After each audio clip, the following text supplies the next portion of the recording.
Praise God.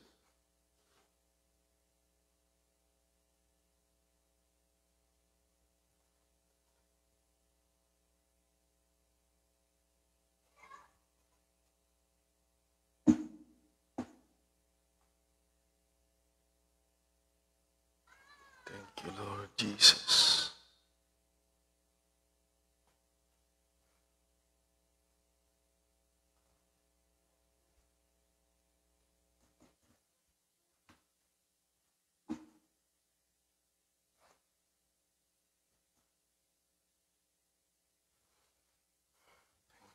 Okay, so purihin ang Panginoon, mga kapatid. Salamat sa Diyos sa gabing ito. At tayo muli ay nabigyan ng pagkakataon na magtipon, mga kapatid. Praise God. So, salamat sa Diyos at tayo po ay muling mag-aaral. Okay, so sa hindi pagtatagal ay dumulog tayo sa Panginoon, mga kapatid. At habang hinihintay natin ang iba nating mga kasama, amen, ay manalangin na po tayo. Okay, so sa gabing ito, dumulog tayo sa Panginoon. Amen, let us focus sa pananalangin at hinihiling ko rin ang inyong panalangin na magkaisa tayo, mga kapatid, upang pare-pareho tayong samahan ng Panginoong Diyos, mga kapatid. Amen. So, purihin ang Panginoon. Let us pray, mga kapatid. Praise God. Maraming salamat, Panginoong Diyos. Sinasamba ka namin, tinataas ka namin, Panginoong Jesucristo. Napakabuti mo, Diyos, na mapagpala sa lahat. Patuloy naming kinikilala ang kagandahang loob mo sa aming buhay. Ang kabutihan mo, ang biyaya mo, ang habag mo, pag-ibig mo, Diyos. Lalo ng awa mo, Panginoon. Maraming salamat, Panginoon Diyos. Kaya kami po ay nagpapakumbaba. Minsan pa sa gabing ito, Lord.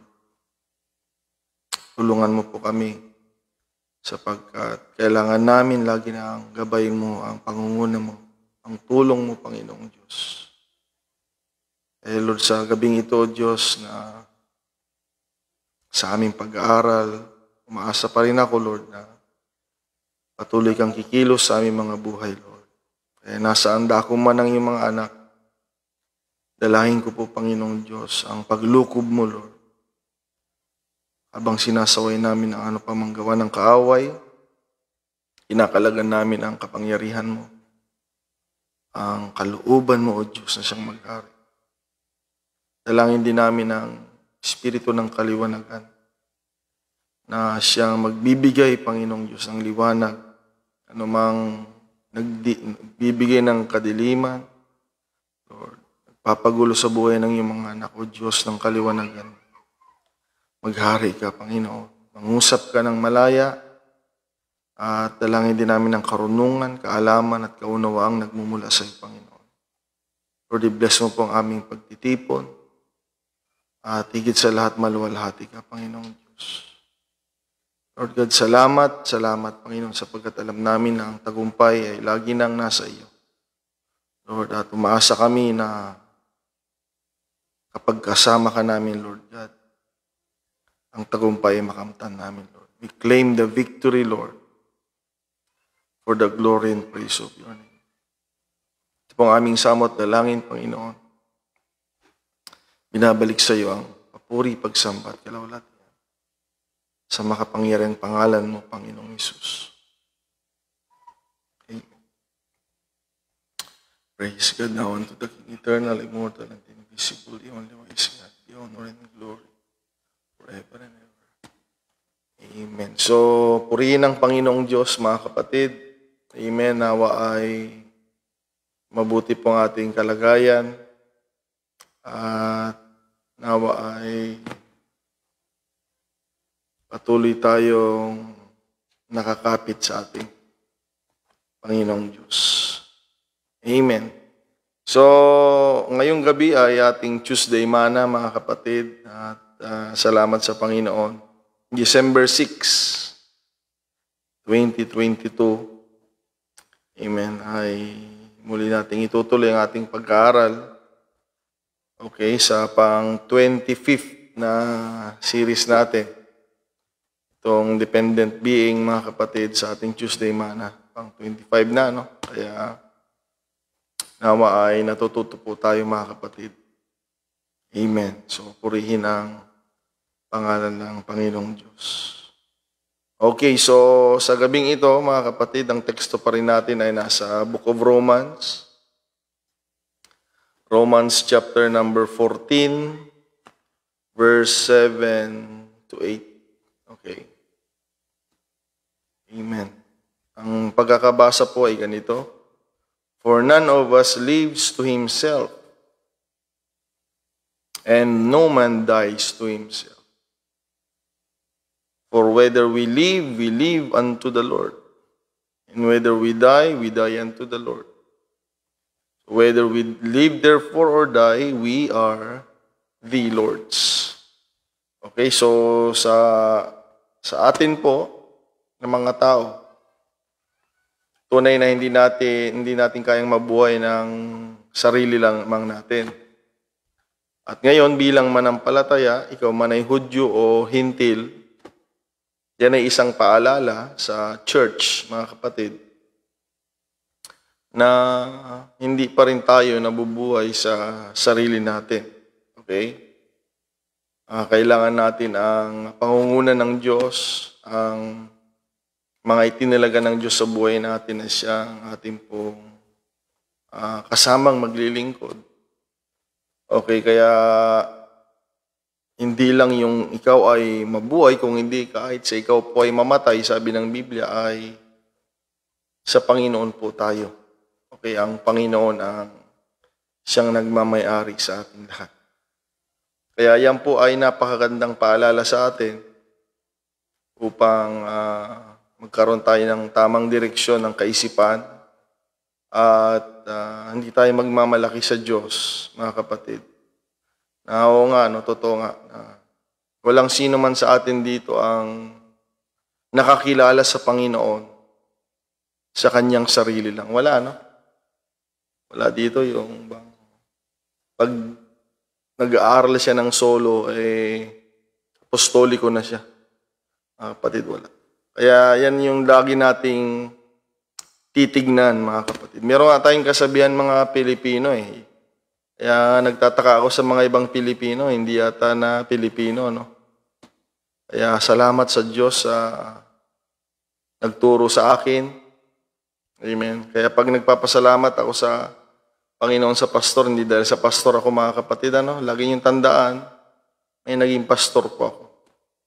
Okay, ako po ay nagpapasalamat sa Diyos, sa kanila, na nagturo, mga kapatid, at nanalangin. Amen. At ngayon po ay nagpapatuloy ako, mga kapatid, sa biyaya ng Diyos sa ministeryong ito, sa tulong nila.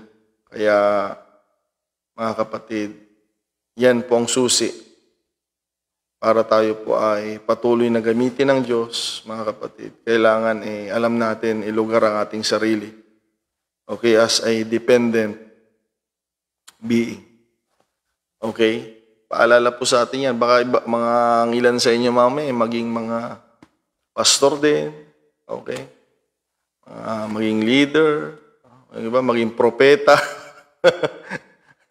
May mga propeta na dito na wala na. Hindi ko alam kung sino ang tumawag sa kanila. Okay. So, para gamitin tayo ng Panginoon, mga kapatid, ay kailangan nandito tayo sa versikulong ito. Hindi tayo nabubuhay sa sarili natin. Lalo na kung nakaka-attend din kayo sa pagtuturo natin ng Thursday, mga kapatid, sa ating study and grow. Bilang katawan ay nakadugtong tayo sa isang di ba? Napapag-aralan. Doon naman yun sa kabila. Every Thursday. Okay na ikaw bilang isang parte nakadugtong ka sa isang part ng katawan at magkakasama kayo.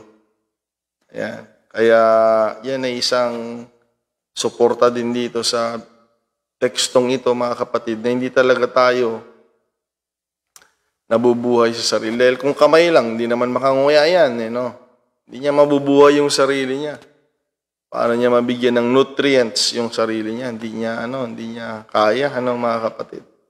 So, kailangan niya ng bibig, kailangan niya ng magda-digest para kakalat yung nutrients sa buong katawan. Okay? Mga kapatid, kaya matuto po tayo, mga kapatid, at lumago po tayo. Lalong-lalo na ilang araw na lang ay 2023 na naman. Kaya umaasa ang Diyos sa atin habang lumilipas ang panahon, tayo po ay natututo. Dahil hindi naman nagkulang ang Diyos sa atin, may nagtuturo sa atin. Amen. Ang dami nga nating schedule dito, mga kapatid. Kaya umaasa ang Diyos na lumalago tayo. Amen. Tayo po ay natututo, mga kapatid. Purihin ang pangalan ng Panginoong Diyos. Okay, so nung nagdaang Tuesday mana po natin, ay napag-usapan natin yung buhay ni Saul. Okay, so nakita natin yung background niya, mga kapatid, na tunay nga na mayroon talaga siyang may pagmamalaki sa kanyang pagkatao, mga kapatid. Hudyo siya, kung Hudyong pag-usapan, he is a son of Abraham, mga kapatid. He belongs to the tribe of Benjamin. Amen. At hindi lang siya mananampalatayang Hudyo, kung hindi siya po ay isang Pariseo. Okay? Pariseo. I am a Pharisee to the Pharisee. Concerning the law, sabi niya. Mga kapatid, alam niya yung pasikot-sikot ng batas. Concerning the righteousness of the law. Ito yung nakakalula, mga kapatid, kung naalala ninyo. Blameless. Mga kapatid. Grabe, no? Flawless. Grabe. Kaya, ganun na lang ang tingin niya sa ibang mga mananampalataya. Kaya nung naririnig niya itong mga pangangaral na patungkol kay Jesucristo, ay taliwas yun, mga kapatid, sa kanilang pinaniniwalaan na ang tunay na Diyos lamang ay si Jehovah God, mga kapatid. Okay? Si Adonai. Ayan. Si Yahweh. Yan ang kinikilala nila. Kaya nung pinapangaral ng mga alagad at lahat ng nangangaral patungkol kay Jesucristo, galit na galit siya. So, napag-usapan natin yan, mga kapatid. Si Saul as a persecutor. Okay, kaya pag tignan mo yung resume niya, mga kapatid, talaga naman, no? Talagang mayroong may pagmamalaki, mga kapatid. Kaya yung Philippian church na kinakausap niya, mga kapatid, siguro ay natuto. Kung merong may magyayabang dito, sabi niya siguro, dapat ako yun. Okay? Dahil ako, Hudyo ako, kayo hindi. Parang ganun .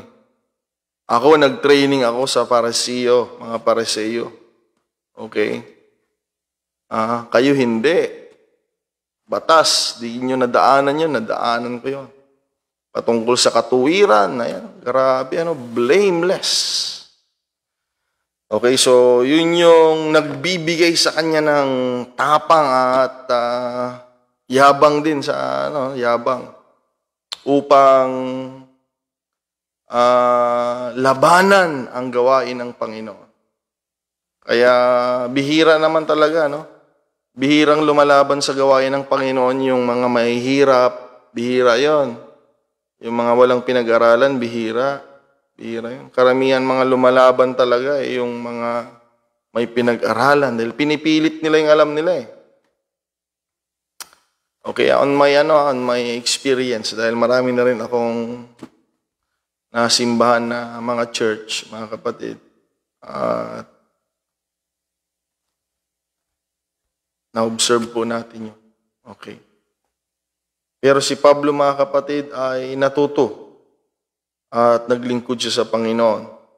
Okay, pero bago siya naglingkod sa Panginoon, ang makikita natin dito, di ba, bilang naniniwala siya kay Jehovah God, kay Yahweh, noong he is on the way to Damascus naman, meron na siyang, lalong lumakas na yung loob niya, nakapatay sila ng isang evangelist eh.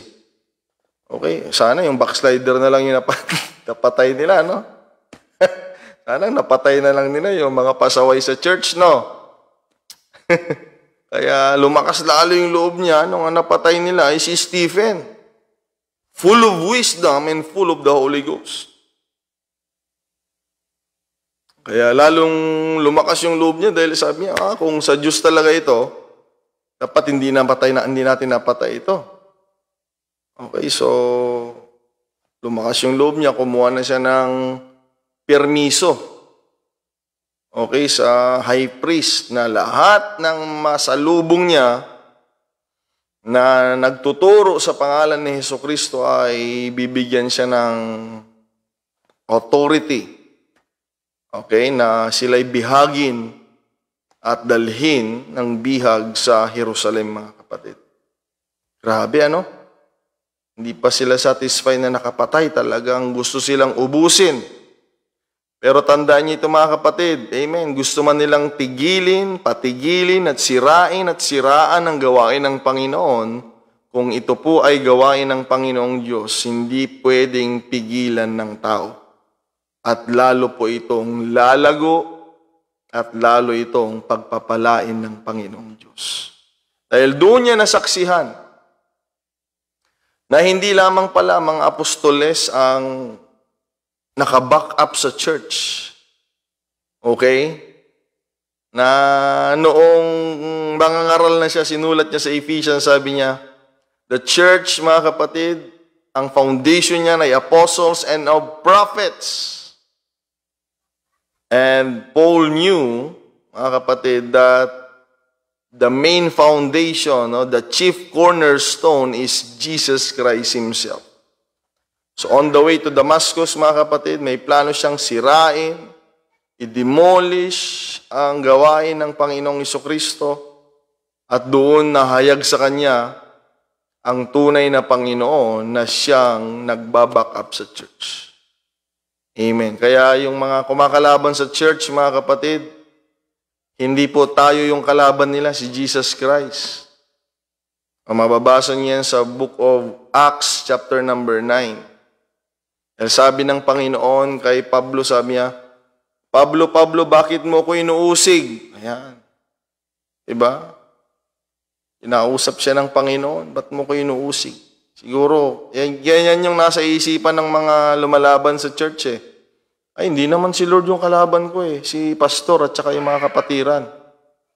Pero ang sagot ni Jesus Christ, mga kapatid, ako yung inuusig mo, Paul. Okay? Pinag-aaralan nga natin sa Study and Grow. Because the church is the body of Jesus Christ. Katawan ni Jesucristo, kaya nga ayaw nating mawala sa church. Amen, mga kapatid. Doon, nabuksan ang pangunawa ni Pablo na ang sumasa kanila pala ay hindi lamang tao ang nag-assemble or nagtatag, kung hindi ang Panginoon. Yan ay pangako ng Panginoon kay Pedro. Sabi niya, upon this rock, I will build my church. Okay? Okay? Jesus Christ is the rock, mga kapatid. Upon this rock. Hindi niya sinabing, upon that rock. Pag nagtuturo sana ng Panginoon ng bato, that, sabi niya. Yung tinuturo ng Panginoon, this rock. Because the church is the body of Christ. Kaya nga powerful ang church, mga kapatid. Amen. Because the church is the body of Jesus Christ. Doon na naliwanagan si Pablo. Kaya sabi niya, who art thou, Lord? Kaya ang tinatanong niya si Jehovah God. Ang maganda nga sabi ng Bible is, and the Lord said. Okay? The Lord responded, ang sabi ng Bible, And the Lord said, I am Jesus whom thou persecutest. Okay? Hindi yung tao ang pinipersecute mo, sabi ni Lord kay Paul, kung hindi ako. Okay, kaya magandang maglingkod sa Panginoon dahil meron tayong backup, mga kapatid. Ang Panginoong Jesucristo, kaya magseryoso po tayong maglingkod, mga kapatid, upang samahan tayo ng Panginoon. Amen, sa lahat ng pakikibaka ng buhay natin. Okay? So, purihin ang pangalan ng Panginoong Diyos. So, ngayong gabi, mga kapatid, December 6, ay tutuloy po natin. Amen. Hindi ko alam kung hanggang saan tayo, no? Pero dito sa notes ay we will talk about Paul na, si Paul na. Okay, dahil si Saul ay yun yung persecutor. Siya yung pumapatay ng Kristiyano, siya yung gustong mawasak at tumigil ang gawain ng Panginoong Hesus. But now, mga kapatid, as Saul encountered our Lord and Savior Jesus Christ, kaya maganda talaga ang tao ay ma-encounter ang Panginoon upang maliwanagan po ang ating kaisipan. Okay? Dahil yan yung isang magandang susi upang ang tao po ay makakilala at maglingkod sa Panginoon. Sometimes, may mga tao na hindi nila tatanggapin yung pagtuturo natin eh. Nasubukan ko yan noon, mga kapatid. Doon sa Baguio noon, nagko-construction kami doon. May kasama kami doon na mga na stay-in na nagtatrabaho. Yung isa doon eh yun, parang si Pablo, mga kapatid. Jehovah's Witnesses siya. So, siyempre, ayaw nila Jesus Christ. Ayaw nila. Hindi sila naniniwala na siya yung Diyos, mga kapatid. So, nakikita ko doon, may mga pastor na nagtuturo sa kanya, mga kapatid. Siyempre, hindi naman kami nakikialam. Basta-basta may nagtuturo. Isa-isa sila. Ako yung pinakahuli eh. So, isa-isa sila. Matagal na panahon yun na hindi tigisa isang araw, hindi. So, nung tinigilan ng isa, yung isa na naman, ilang araw, gano'n. Tapos, nung tapos na sila, ako yung huli, ako naman nagsishare sa kanya. Sabi niya, kumusta na? Sabi nila eh. Ampay nga napnak, punada. Hindi, sinisiran ko lang, sinisiran. Tapos, nagbigay ako ng verdict, mga kapatid, sabi ko sa kanya. Alam mo ka ako sa kanya. Ang dami nang nagturo sa'yo, kako, at talagang sinasalubong niya lahat ng turo namin. Okay. Sabi ko, kako, ang pinaka-best, kako, para maintindihan mo ang katotohanan ng salita ng Panginoon. Ito, mga kapatid, ay ma-encounter mo si Jesus Christ, kako, sa kanya. Nung sinabi ko yun, sabi niya, thanks God kung yun ay mangyari, sabi niya. Thanks God. So, mga kapatid, dahil stay in siya sa church, Sunday umalis siya, no? Stay in siya, so may mga midweek Bible studies, ganyan. Sige. May mga youth services doon sa church. Ayan, doon lang siya. Isang araw, di ko makalimutan ito, mga kapatid. Tanungin niyo si Brother Gabi kung gaano kalamig sa Baguio. Alas 9 mga 8, gano'n natatapos yun. Kaya nung natapos na yung gawain, mga kapatid, isang gabi, hindi naman tinuro yung bautismo, hindi tinuro yung kaligtasan, wala, hindi yun ang tinuro. Kasi siyempre, tinuro ng pastor doon yung tinuturo lang nila talaga doon sa church, mga kapatid. Kasi ang karamihang dumadalo ng midweek ay mga mga dati nang dumadalo. So siya, doon din. Doon din. Lagi. Ayan. Yung sa mamaya, nung tapos na yung gawain, awitan na ng masaya, kamayan na. Mga kapatid, doon sa likod, may umiiyak. Titingnan ko, may umiiyak sa likod. Pagtingin ko, mga kapatid, siya. Sildan yatang pangalan nun si Sildan. Maliit lang yun na tao, tapos malaki. Taga Cavite yun Hindi Cavite hindi Cavite, Cavite. Hindi Cavite, tiba to, Brother Gabi. Cavite. Ang Cavite sa bali di Cavite, sa bali di Cavite, ken ag Cavite. Ewan ko ba mga Pilipino. Magkakaiba yun Cavite, sa ngipin yun. Cavite, lugar yon, yung Cavite. Yung mga bato yon, nagpapatong-patong ng bato. Doon umiiyak siya, Brother Gabi. Oh. Yun yung sinasabi ko na encounter kay Jesus Christ. Sabi niya, i-baptize niyo ako, i-baptize niyo ako. Nabaptize siya, ang lamig-lamig. Gabi, nabaptize siya. Umiiyak siya. Pagkatapos siya nabaptize, umiiyak pa rin. Sa tuwa namin, nag-celebrate kami doon sa kwarto. Nagmerienda kami doon, gabi. So, umiiyak pa rin talagang, mga kapatid, mabuti ang Diyos, mga kapatid. Amen. Kaya nga, sa gawain, umiiyak tayo, hindi dahil malungkot tayo. Natatouch tayo ng Panginoon. Hindi mo mapipigilan yan. Okay, pag tinouch ng Diyos ang buhay ng tao, iiyak at iiyak yan. Kahit sino pa yan. Amen. Amen. At salamat sa Diyos. Amen. Umiiyak tayo hindi dahil tayo ay talunan, hindi tayo ay bigo, hindi tayo ay kawawa, kung hindi sa buhay na ito, mga kapatid, ang Diyos ay hinihipo tayo sa pamamagitan ng Kanyang salita at sa pamamagitan ng Kanyang Espiritu Santo, mga kapatid. Amen. Kaya napakagandang dumalo sa gawain. Okay, so sa ating pagpapatuloy, mga kapatid, we are now entering sa buhay ni Pablo as mananampalataya na. Okay? So, we are talking about Paul na this time. Converted na siya, mga kapatid. Amen. So, ang pag-uusapan natin Paul as a Christian, as a minister also, and his persecution. Okay, yun yung magandang pag-usapan mamaya Pero hindi ko lang alam kung kakayanin natin yun, mga kapatid. So, tignan lang natin kung saan tayo abutin. Okay, mga kapatid. So now, nung na-encounter ni Paul si Jesus Christ, nabulag siya at lumagay siya sa isang lugar. Okay? Tingnan niyo, malungkot nga yung istorya niya din sa simula pa lang. Pero kailangan nating anihin mga kapatid So nung nabulag siyang Panginoon, ay mabuti ang Diyos, kumakausap ang Diyos ng tao para sa pangangailangan natin. So si Paul, nandoon lang siya sa isang lugar, ang Diyos kinakausap naman niya si Ananias. Diba? Kaya si Lord hindi nagbabaptize ng tubig. May instrumento po ang Panginoon, mga kapatid. Okay, kaya sana wala dito sa atin yung kay Lord lang tayo, kay Lord, hayaan natin yan, mga yan. Ang mahalaga sa church ay si Lord. Totoo po yan.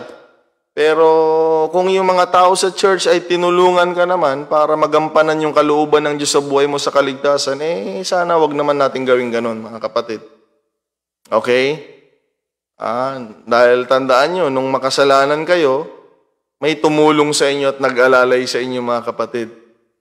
Amen. Kaya nawa ay matuto po tayo. At sinasabi ng Bible, let us give honor to whom honor is due.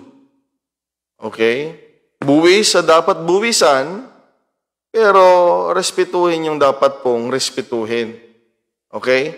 Si Lord pong pinakamahalaga sa church, pero may mga tinatalaga si Lord sa church na tumutulong sa atin. Ayan, mga kapatid. Amen. Dahil may kinakausap ang Diyos para sa iyo. Tandaan mo yan. Kung ikaw man si Pablo ay nandiyan ka lang, pero may kinakausap ang Diyos para sa iyo. Sabi nga ni Lord kay Ananias, puntahan mo doon, may naghihintay na tao doon. Si Pablo, kailangan niya yung panalangin mo para gumaling siya at alalayan siya, mga kapatid. Ang sagot ni Ananias, mga kapatid, hindi mo ba kilala yung tao na yon? Siya yung sumusupil, nagdadalang bihag sa mga mananampalataya. Ito talagang laman natin ay mayroong reaksyon sa kalooban ng Diyos. Okay? Kinakausap ng Panginoon si Ananias, pero ayaw pumunta ni Ananias dahil hindi mo naiintindihan yung ginagawa mo, Lord. Pumapatay ng tao yun na Kristiyano Ba't ako pupunta doon? Kaya ang totoo, yan yung pakakitaan natin. O sa Tagalog, diyan natin makikita ng malinaw na ang kalooban ng Diyos, laban po itong laman. Okay? Kaya nga naituro ko sa isang, hindi ko alam kung dito sa Study and Grow na mahirap hanapin ang personal na plano ng Diyos pag ikaw lang, solo mo lang. Mahirap. Okay? Dahil ang kakausap sa'yo, pag solo mo lang, pwede si Lord, pero malaking posibilidad na ikaw at si kaaway. Kaya hindi safe. Pag maghanap kayo ng kalooban ng Diyos, ikaw lang, hindi safe yon. Eh, ang safe, pumunta ka sa church dahil doon may mensahe ang Panginoon. Hindi ikaw ang kakausap sa sarili mo doon, hindi kaaway ang kakausap sa buhay mo doon kung hindi ang Panginoon. Kaya safe sa gawain po ng Panginoong Diyos. Kung gusto mong makita, yun lang naman eh. Kung gusto mong makita yung kalooban ng Diyos sa buhay mo. Okay? Pero yun yung mga naliligaw dahil yun nga, kaya nila sa sarili daw nila. So dito mga kapatid, yun yung reaksyon ng laman. Ayaw talaga ang kalooban ng Diyos.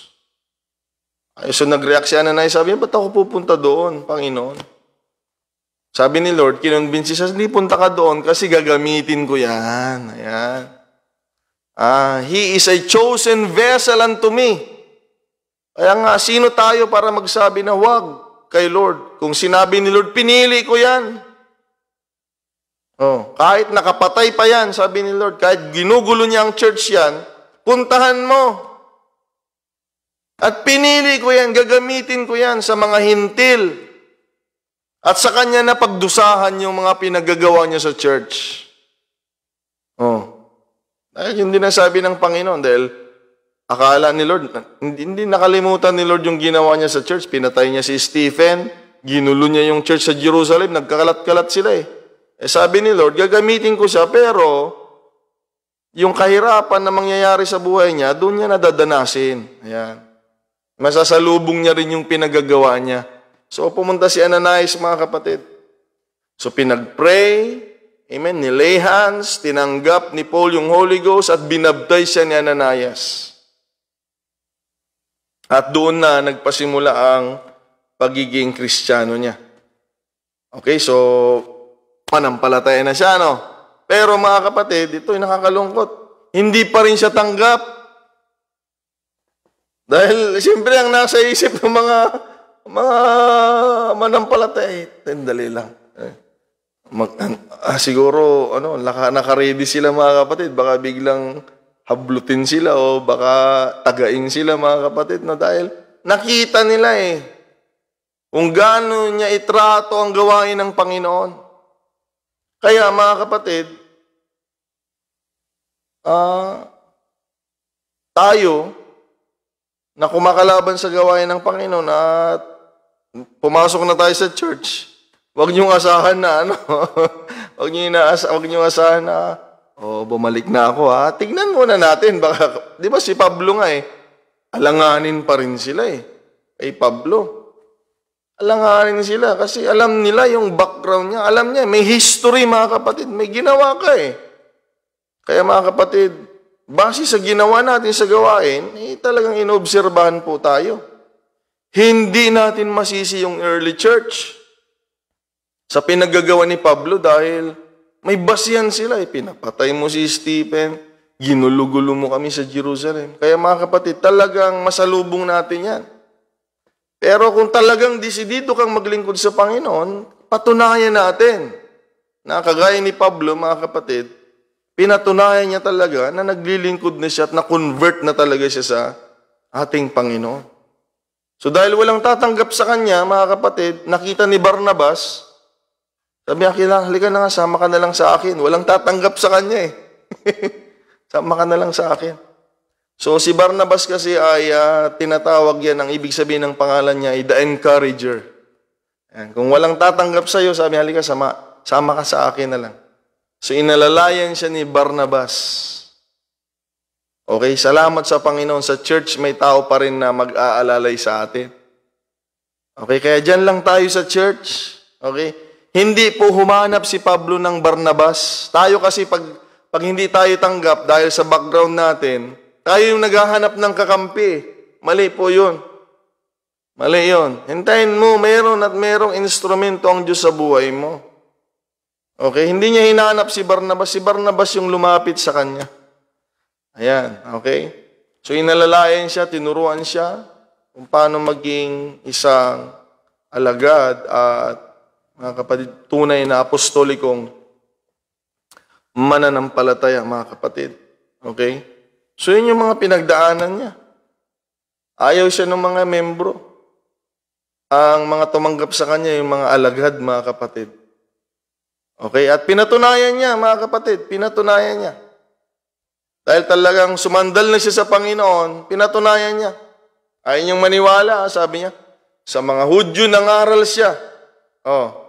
Nakita ng mga Hudyo. Kaya pagbabasa niyo yan, sa chapter 9, mga kapatid, ng Book of Acts, amen, basahin niyo doon, pinakita niya sa church na talagang sumandal na ako sa Panginoon. Yung kasama niya ng mga Hudyo at mga naniniwala sa Judaism o mga pagtuturo ng Pariseo, doon nangaral siya ng mayroong tapang sa pangalan ni Jesucristo.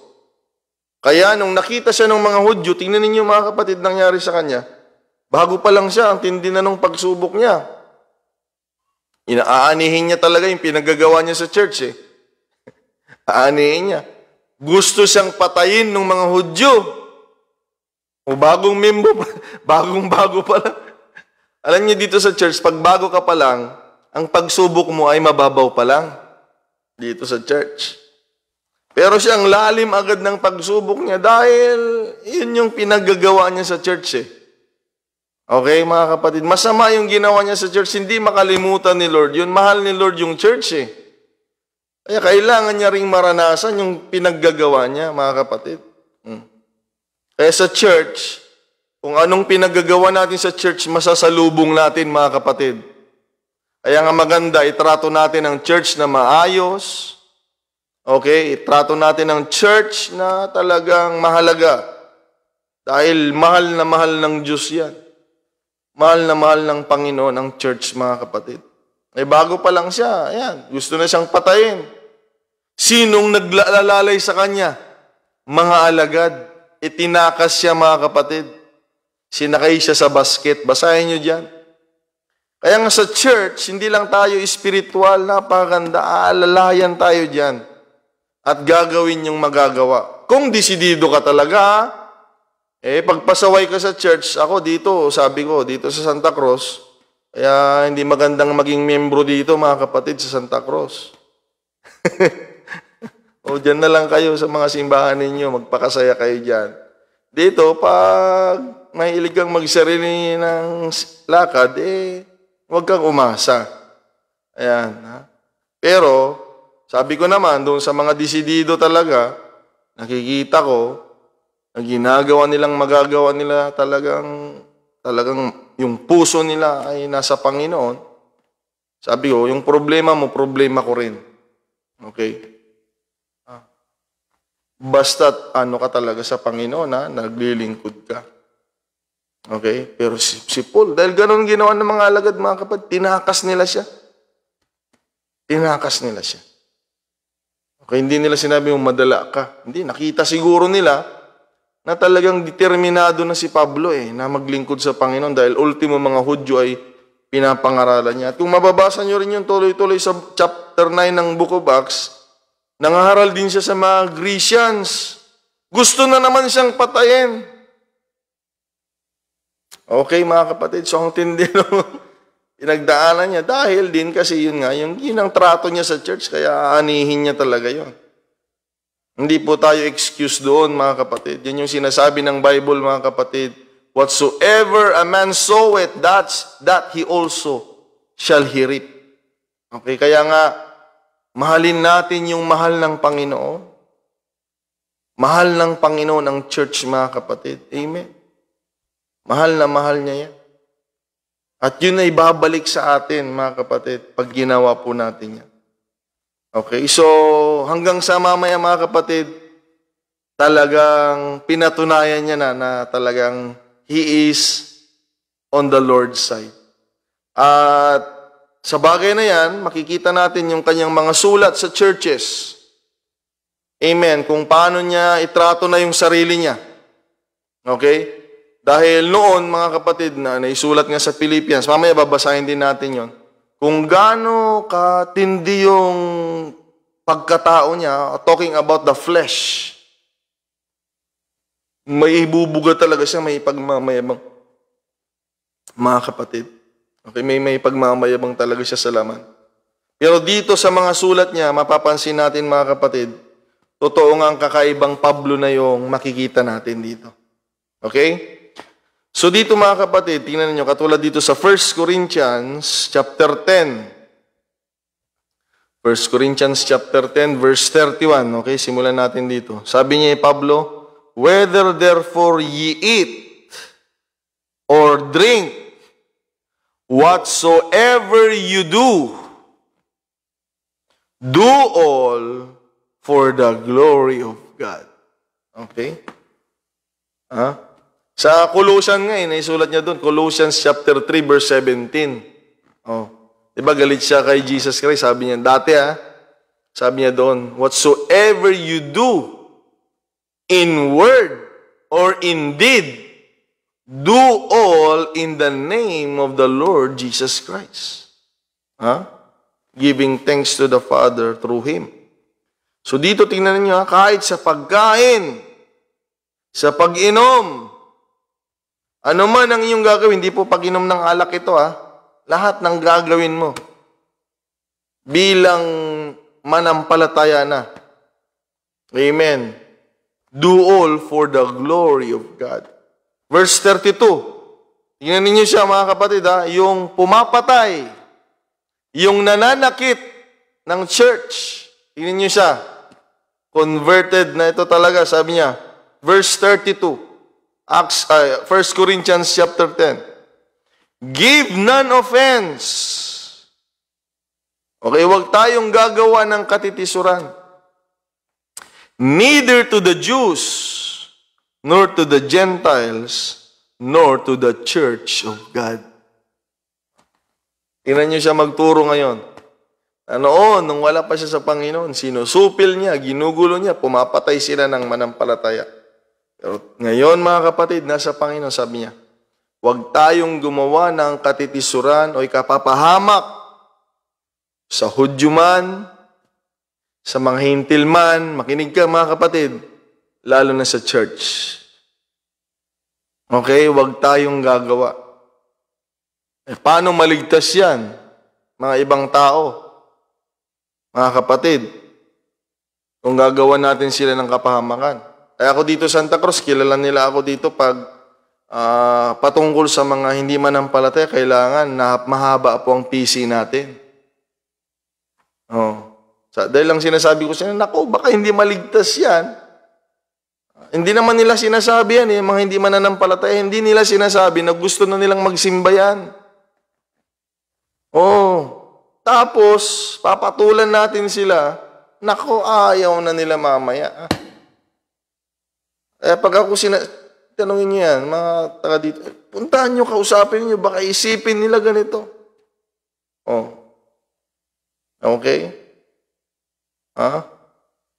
Yung katulad nung naglagay dyan sa harap ng placard nila. Pag uwi ko galing Baguio, may placard na dyan sa harap, mga kapatid. Gulat ako, mayroon ng business dito sa harap. Kailangan lang naman magpaalam. Hindi sila nagpaalam. Kaya nung pagtingin ko ng umaga, wala na. Kinabahan ako. Tinanggal yata nila mga kapatiran dapat. Iniisip ko sila dahil baka mamaya paano sila maligtas? Let us not give offense to them, mga kapatid. Okay? Huwag tayo yung gagawa. May mga problema, ayaw nila tayo, pero huwag tayo magsisimula, mga kapatid, okay? Ano mang lahi yan, Hudyo man o hintil. Pag sinabing hintil, lahat ng hindi Hudyo yun. Lalo na, mga kapatid, sa church. Baka naman ang haba-haba ng PC natin sa hindi manampalataya, sa church, Mga kapatid, gumagawa tayo ng offense, wag, mga kapatid. O dito rin, mga kapatid, pag may problema, bumalik, solusyon po ang naririnig nila. Maliban na lang ito. Ito talaga, tutulungan ko kayo, sinasabi ko. Pero, pag ginagamit ka ng kaaway, ibang usapan yun, mga kapatid. Yung mga nanggugulo talaga. Dahil meron din, mga gustong masira yung gawain. Okay? Ibang usapan yun, mga kapatid. Okay? Ibang usapan yun. Kailangan talagang may tama yun, mga kapatid. Okay? So, yan ay sulat ni Pablo. Wala na dapat tayong guguluhin na tao. Okay, nasamantalang siya noon, talagang kinakalaban niya, mga kapatid. So, sa verse 33, even as I please all men in all things.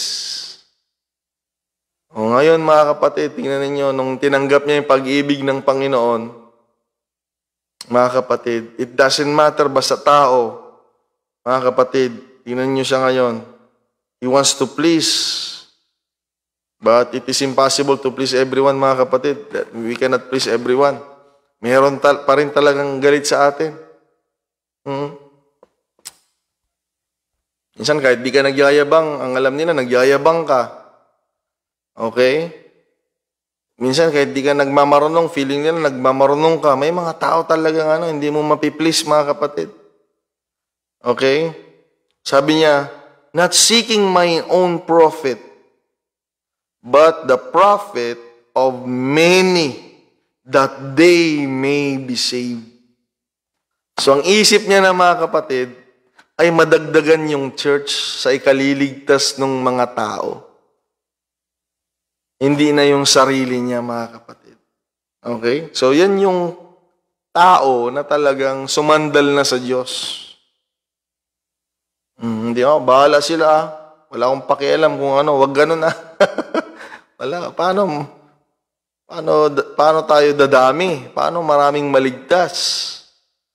Mga kapatid ko, ang sabi na, bahala sila. Hindi, ganun. Okay? Also in 1 Corinthians chapter 9, verse 19 to 22, sabi dito, for though I be free from all men, sabi niya, yet have I made myself servant unto all. Hindi ako alipin ako'y malaya, sabi niya. Pero sa lahat, sabi niya, handa akong maging alipin. Tignan ninyo yung taong naglilingkod sa Panginoon. That I might gain the more. Tingnan ninyo. Verse 20.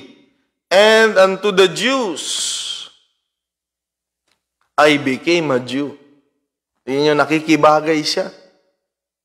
Okay, that I might gain the Jews. To them that under the law, as under the law. Sabi niya. That I might gain them that are under the law.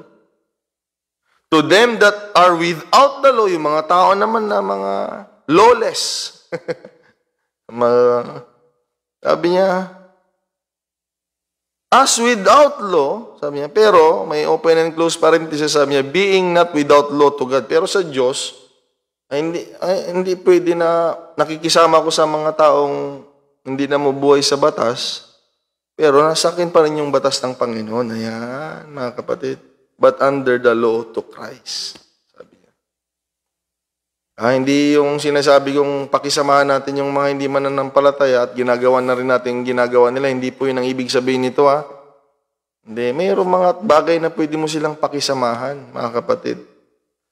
Pero hindi pwede na lahat ng ginagawa nila dahil makisama ka gawin mo na rin. Hindi kailangan mayroon pa rin tayong direktiba ng batas ng Panginoon sa puso natin na tayo po ay may hangganan, okay?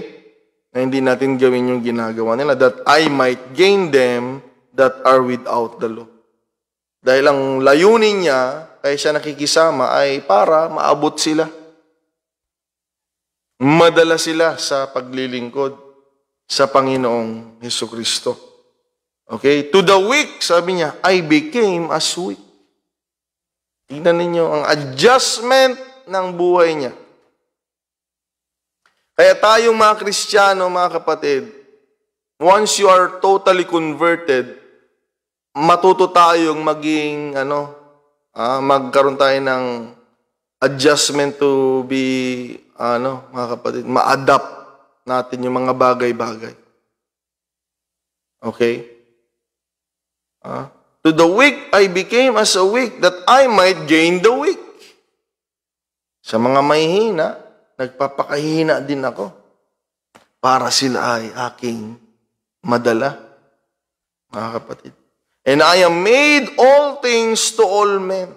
Sa lahat ng tao, siguro kahit kung sa malakas, doon din siya. Sa mga marunong, nagpapakarunong din siya. That I might by all means save some. So yan po yung mga tao, ayan, tingnan nyo, basahin yung maigi yan. Yan na ang kaisipan natin, yung kaligtasan na ng iba. Kung totoo kang tumanggap ng kaligtasan kay Jesus, kung totoo ka, ang iniisip mo yung kaligtasan ng iba. Kung totoong tinanggap mo yung kaligtasan. Dahil meron pa rin sa church dumadalo, wala silang pakialam talaga. Wala, dahil hindi ko alam, mga kapatid. Pero meron naman talaga doon, yung mga totoo din. Talagang kita mo naman eh. Makikita mo kasi yan eh. Yung may mga bunga ng Espiritu ng Diyos at ginagabayan ng Espiritu ng Diyos. Makikita yan, mga kapatid. Okay? Na ang iniisip na nila yan ay hindi na lang yung sarili nila. Kung hindi yung kapakanan ng iba sa ikaliligtas ng kaluluwa. Okay? Tingnan nyo si Pablo. Na nung unang iniisip niya lang ay ang pananampalataya nila bilang mga Hudyo. Kaya ang sarap sa Panginoon eh. Ayaw natin ng ganong pananampalataya, mga kapatid. No, ayaw natin ng ganon. Papatayin mo yung ibang mananampalataya o ibang sekta, kumbaga. Ayaw natin ng ganon. Dahil siya, nung nag-involve na siya sa gawain ng Panginoong Jesucristo, yun na nyo, it doesn't matter. Sino ka man, lawless ka man, ikaw man ay taong nasa katayuan mo talagang you keep the law, mahina ka, malakas, kahit ano ka pa, sabi ni Pablo, kaya kong mag-adjust.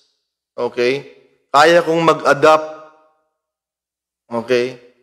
Ibig sabihin si Pablo, mga kapatid, ay hindi matitisurin. Okay, yan. Dahil ang niisip niya bilang matured na mananampalataya ay yung kapakanan at kaligtasan ng iba. Kaya mga kapatid, kung may katabi kang mananampalataya dyan,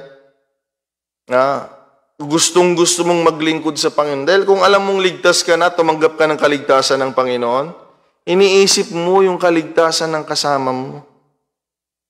Okay, wag yun. Bahala siya kung matisod siya sa akin, Di siyang punta sa impyerno, bahala siya. Hindi po ganun, mga kapatid. Dahil sabi ng Bible, mga kapatid, ito, makinig kayo, woe unto him, for where offenses may come, sabi ni Jesus Christ. Kawawa ang tao na sa kanya nagsisimula ang katitisuran. Kaya dito si Pablo, mapapansin ninyo, gagawin niya yung magagawa niya. Okay? Para hindi ma-offend sino man, anumang lahi yan, lalo na ang church. O sana ganun tayo, mga kapatid. We don't give offense, anuman ang lahi. Lalong-lalo na sa church ng Panginoon. Yung hindi niya pinapahalaga noon, ngayon, mahalaga na sa Kanya. Alam niyo kung bakit pahalaga natin ang church? Yan yung mga taong pinatawad ng Panginoon, tinubos ng Panginoon. Tapos natin guguluhin. Nako, wag po, mga kapatid. Wag. Okay? Dapat lalo tayong magsaya sa kanila at mga kapatid, mag-engganyo pa tayo ng ibang tao. Okay, sa kaliligtas ng ibang pang mga kaluluwa. Okay, ang magandang pag-usapan dito yung yung kanyang persecution, pero mga kapatid, parang wala na tayong oras. Sa susunod na lang. Okay? Doon ko may papakita sa inyo yung talagang pagsandal niya sa Diyos. Dahil kung hindi talaga siya naglilingkod sa Diyos, bumitaw na rin siya kagaya ng mga ibang kilala ninyo na bumitaw na. Okay? Pero dito mga kapatid, dito natin makikita yung puso niya na kung paano pahalagaan ng Diyos sa mga kaluluwa, ganun din yung pakiramdam niya mga kapatid. Okay, ano man ang lahi niyan, sino man yan. Mahina niya, nagpapakahina ko sa mahina. Sa lahat ng tao, inaabot ko sila. Sa lahat ng magagawa ko, sabi niya, by all means that I might save some. Pag sinabing all means, sa lahat ng magagawa niya. Amen. Sana ganun tayo, mga kapatid. O sa lahat ng magagawa natin, sa ikaliligtas. Hindi po tayo tinawag ng Panginoon para maligtas lang.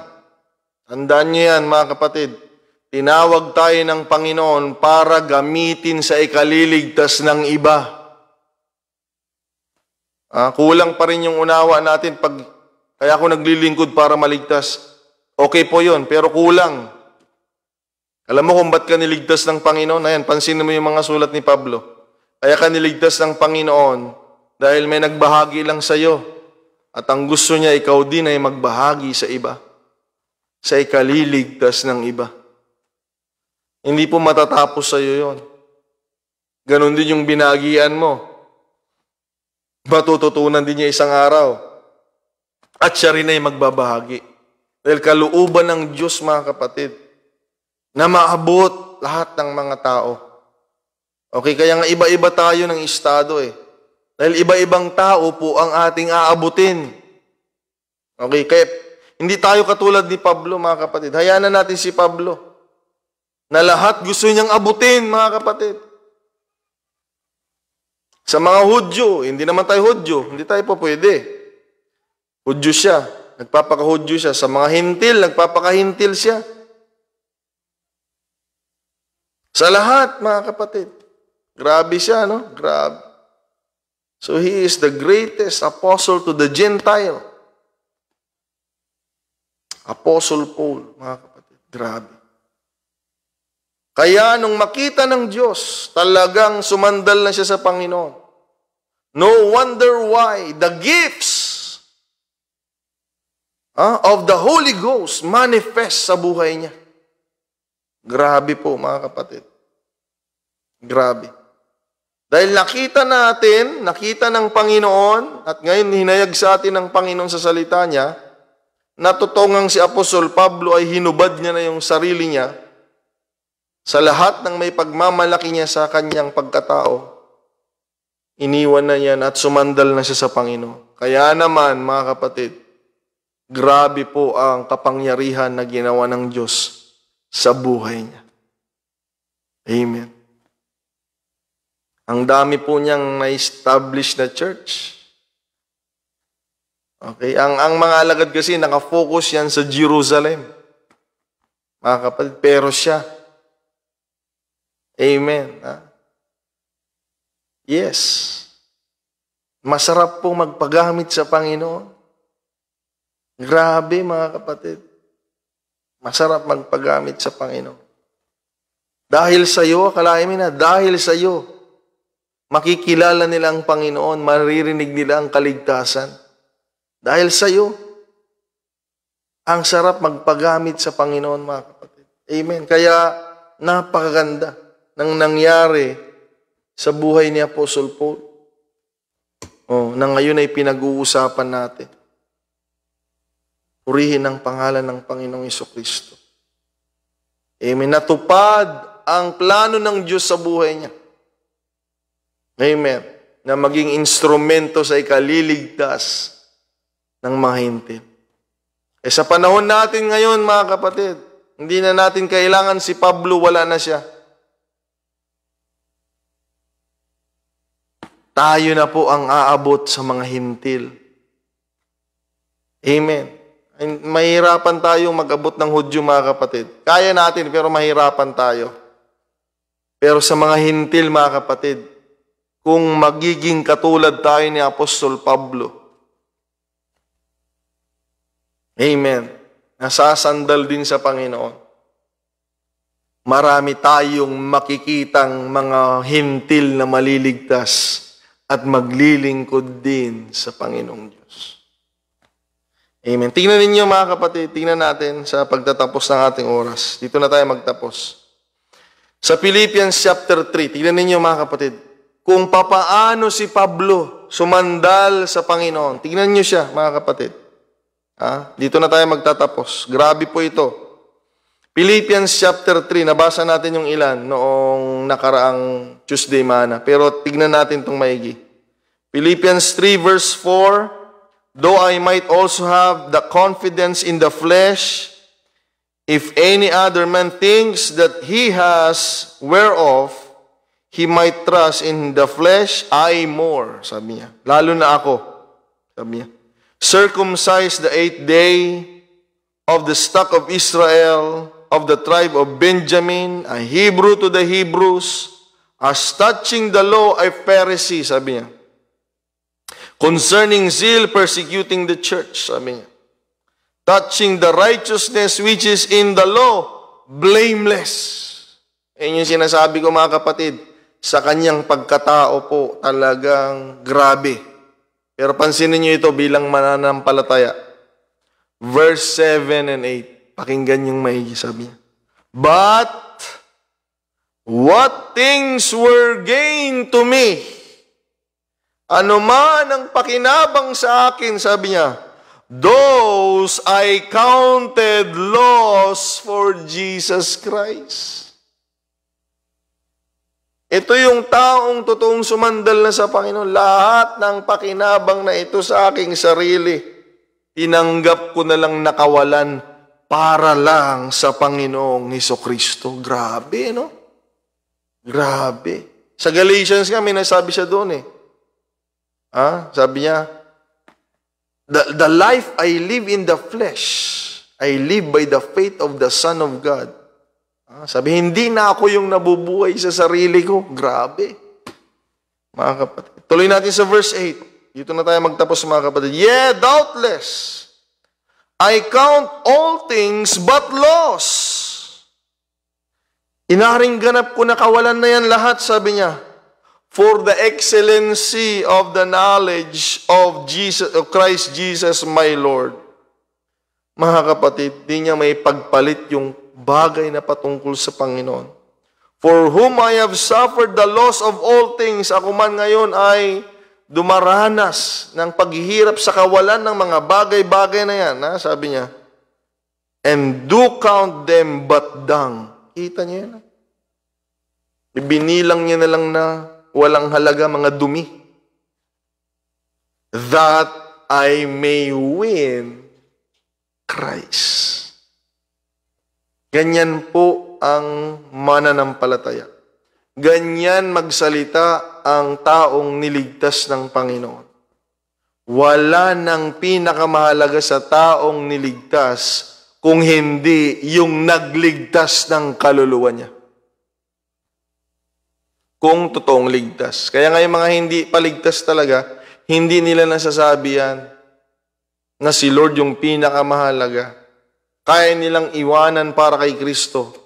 Hindi pa talaga ligtas yung mga yun. Pero yung mga totoong ligtas, read your Bible, gagawin yung magagawa just to win Christ.